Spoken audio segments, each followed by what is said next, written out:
તમે જમવા જાઓ ત્યારે હોટલમાં તમે એક મેનુ કાર્ડ જોયું હશે, પરંતુ ભ્રષ્ટાચારનું મેનુ કાર્ડ તમે ક્યારે જોયું છે? જો એ જોવું હોય તો તમારે સુરેન્દ્રનગરમાં જવું પડે, કેમ કે સુરેન્દ્રનગરના કલેક્ટર અને નાયબ મામલતદારના ઘરે જ્યારે ઈડીએ રેડ કરી અને ત્યારબાદ એક શીટ સામે આવી છે.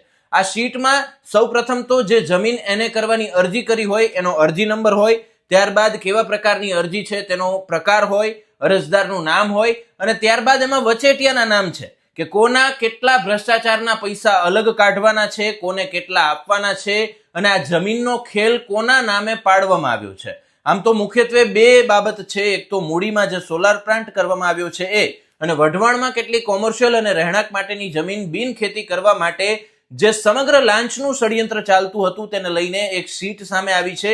અને આ શીટની જો તમને ડેટા મુજબ વાત કરું તો 2,61,332 સ્ક્વેર મીટર જમીન એને કરવા માટે 26,17,320 ની લાંચ લેવામાં આવી છે. તેનો પરફેક્ટ ડેટા મળી ગયો છે. અને આ સિવાય કુલ 1,500 કરોડનું આ જમીન કૌભાંડ છે. આગામી સમયમાં તપાસ બાદ સામે આવશે કે કેટલો ભ્રષ્ટાચાર છે તે જમીન એને કરવા માટે કરવામાં આવ્યો છે. પરંતુ આ જે ભ્રષ્ટાચારની ડેટા શીટ છે તે અત્યારે સામે આવતા ખળભળાટ મચી ગયો છે.